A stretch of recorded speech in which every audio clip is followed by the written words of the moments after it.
ہمیں اللہ کا شکر گزار ہونا چاہیے۔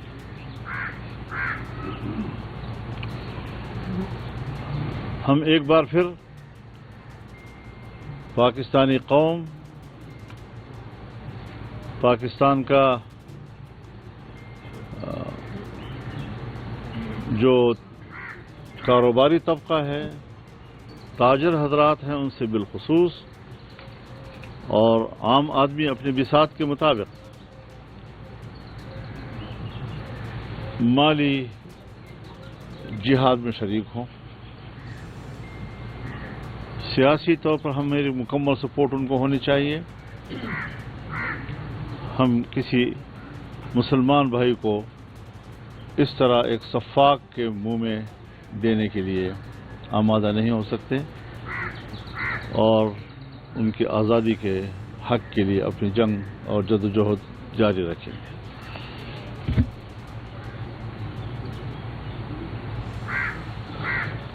اس وقت ملک میں اور خاص طور پر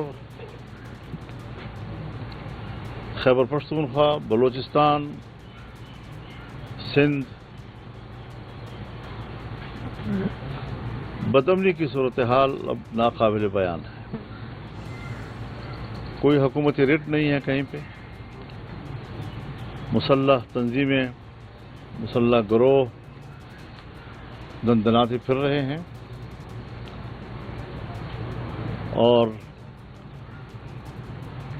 عام لوگ نہ اپنے بچوں کو اسکولوں میں بھیج سکتے ہیں، نہ اطمینان کے ساتھ وہ کوئی بال بچوں کے لیے کما سکتے ہیں، مزدوری کر سکتے ہیں۔ کاروباری طبقہ جو ہے وہ بھی پریشان کہ منہ مانگے بتے ان سے لیے جا رہے ہیں۔ تو اس حوالے سے ہماری حکومت کی کارکردگی اب تک زیرو ہے۔ کسی قسم کی کوئی پیش رفت لوگوں کو ریلیف دینے میں نہیں ہو سکی ہے۔ اس بات کو بھی ہماری جماعت اجاگر کرے گی اور کر رہی ہے، اور یہ موقف لیے ہوئے ہیں ہم کہ حکومتی یا ریاستی ادارے عوام کے جان و مال کو تحفظ فراہم کرنے میں مکمل ناکام نظر آ رہی ہے۔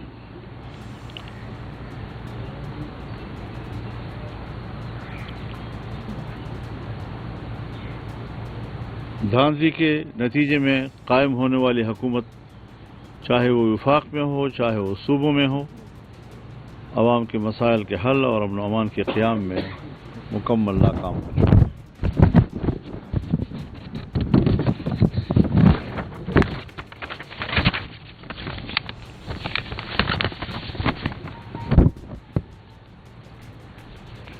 جمعیت علماء اسلام کو یہ امتیاز حاصل ہے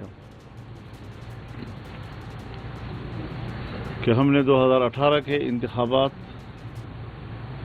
کو دھاندلی زدہ قرار دیا اور نتائج تسلیم نہیں کیے۔ آج 2024 کے الیکشن پر بھی ہمارا وہی موقف ہے، اور ہم ان اسمبلیوں کو عوام کی نمائندہ اسمبلیاں نہیں کہہ سکتے۔ اس بات پر زور دے رہے ہیں ہم کہ قوم کو شفاف اور غیر جانبدار انتخابات کی ضرورت ہے۔ ووٹ عوام کی امانت ہے۔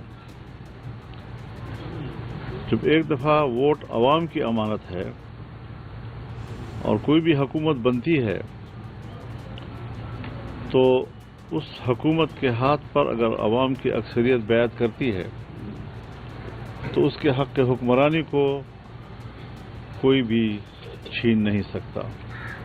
لیکن یہاں مسلسل عوام کی رائے کو مسترد کیا جاتا ہے، منمانی نتائج سامنے آتے ہیں، اور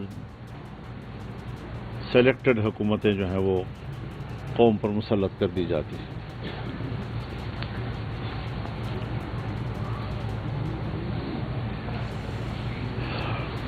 جمعیت علماء اسلام نے یہ فیصلہ بھی کیا ہے